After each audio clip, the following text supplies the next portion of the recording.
help me figure this out. Do not leave me. Stay focused. Ah, Mr. Robot. A série de TV que me pegou de surpresa por causa de sua história sobre um personagem cheio de distúrbios mentais seríssimos e cheio de momentos inacreditáveis como esses.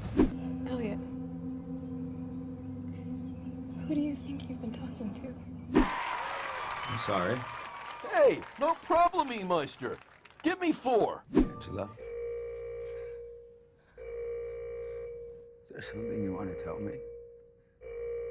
Muitas coisas nessa série me deixam de queixo caído, desde a trama super complicada e os plot twists, até a maneira como Sam Esmail trata seus personagens e como as atitudes de um afetam diretamente a vida de todos os outros. Mas uma coisa que eu simplesmente não conseguia decifrar é essa porcaria dessa fotografia.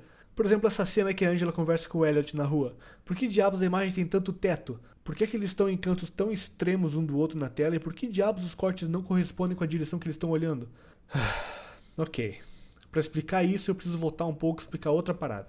Você que já estuda cinema deve saber disso, mas para você que caiu aqui de paraquedas, eis um choque de realidade.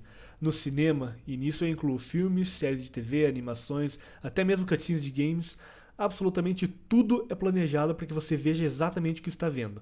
Claro, existe espaço para improvisação, mas mesmo assim essa não foge do padrão estabelecido na produção para que o tom não destoie do que foi planejado e que foi improvisado. Por exemplo, nessa cena em O Discurso do Rei, não colocaram Colin Firth nesse enquadramento só para ser um take bonito. O mesmo com essa cena em Whiplash, em que o personagem se encontra mais à esquerda do quadro e no segundo plano. Ou essa cena do começo de Estrada da Perdição, em que o garoto anda de bicicleta de um lado para o outro da imagem, enquanto as outras pessoas andam na direção oposta. Isso tudo está enquadrado em uma técnica de composição fotográfica conhecida como a regra dos terços, que basicamente divide a sua imagem em 9 segmentos que te ajudam na hora de criar uma imagem agradável aos olhos. Mas o que eu quero abordar nesse vídeo é um aspecto que se encaixa dentro dessa regra, que é o sistema de quadrantes, em que sua imagem é cortada vertical e horizontalmente no meio, dividindo então a imagem em cima, baixo, esquerda e direita. Como eu disse antes, tudo dentro de um filme planejado, e cada peça que você vê em um take também tem sua respectiva importância. Isso influencia diretamente o posicionamento dos objetos e personagens na cena. O tópico de hoje são os personagens. Há um consenso universal de que o lado direito da tela é o lado que chamamos de dominante, e o lado esquerdo é o que chamamos de dominado. E o tamanho de tal dominância está relacionado ao quão alto, entre aspas, está o personagem em cena, caso ele esteja na direita no topo ou na esquerda embaixo, assim como seu posicionamento em primeiro ou segundo plano. Isso é algo que fazemos inconscientemente na hora de bolar o take de alguma cena, mas é o sistema de quadrantes que explica o porquê de fazermos isso. Mas a interpretação de cada posicionamento de personagem é subjetiva a cada história e momento que ela se encontra. Por exemplo, nessa cena em O Discurso do Rei, o personagem se encontra no lado inferior esquerdo não porque ele está dominado como a nomenclatura aponta, mas sim porque ele está em um momento de incrível fragilidade, pois como ele tem muito problema ao gaguejar para falar, ele está tentando se tratar como um especialista. O fato dele ser rei da Inglaterra e ter um problema desse é um paradoxo em sua vida, pois ele, como o rei, não deveria precisar da ajuda de mais ninguém. Ou esta cena em Whiplash, mesma coisa. O personagem se encontra no lado esquerdo mais inferior do que superior da tela e jogado em segundo plano no take, pois é um momento de fragilidade e fraqueza em que ele tenta chamar sua ex-namorada para sair depois de ter sido um escroto, e sua fraqueza e derrota na imagem são complementadas pelo diálogo, em que ele é rejeitado pois a garota já seguiu em frente. O contrário podemos ver em Estrada para Perdição, pois vemos o garoto no lado direito da tela, isso ainda no primeiro ato do filme, que é geralmente quando os personagens ainda estão dentro de sua rotina, algo que eles têm controle. A câmera acompanha ele pedalando do lado direito da tela enquanto ele se dirige ao lado esquerdo, pois é o que fazemos inconscientemente quando o personagem sai de seu lar e parte em uma aventura. Todas as outras pessoas fazem o caminho oposto, pois é final de expediente e estão indo para casa.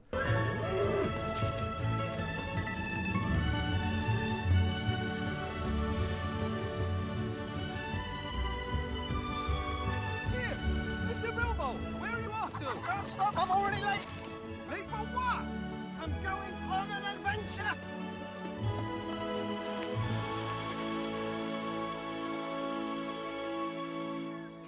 Claro, tudo isso se encaixa lindamente, mas se o diretor não quiser seguir essa, entre muitas aspas, regra, também é válido. Como eu disse, isso é tudo muito subjetivo a cada obra e deve-se prestar atenção na interpretação de cada história. E na maioria das vezes também os personagens são posicionados de uma maneira que eles caibam no enquadramento e que o resto da equipe caiba no set. Então não adianta procurar por esse tipo de detalhe em toda a obra porque acaba virando uma super interpretação. Mas o que acontece quando o diretor quer seguir essa regra à risca? Em cada diálogo e cena determinar quem é o dominante e o dominado da situação e deixar isso claro tanto na imagem quanto no diálogo.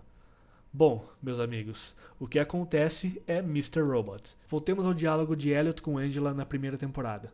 Eis o contexto. Elliot se envolveu com os drogados sinistros e ele tem que tirar o chefe desses drogados sinistros da cadeia. Para fazer isso, ele está sendo feito de refém na própria casa para hackear o sistema de prisão e libertar Vera. No meio dessa treta toda, sua amiga de infância, Angela, chega em sua casa querendo passar um tempo na broderagem com ele. Elliot, you in there? Shit. Why is she here?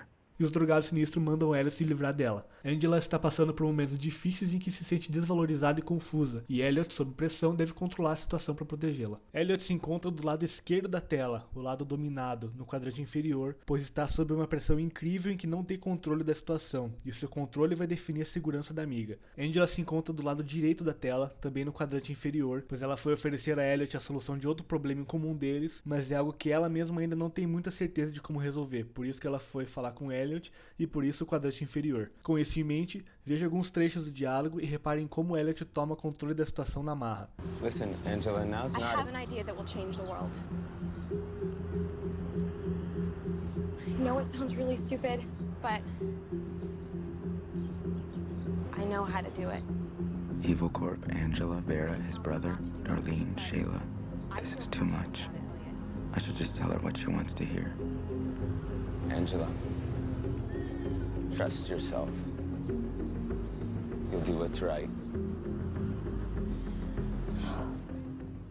E simples assim, o foco de Elliot muda da esquerda da tela para a direita quando passa por take aberto, e no close-up médio de volta ele se encontra no centro da tela, em uma posição neutra.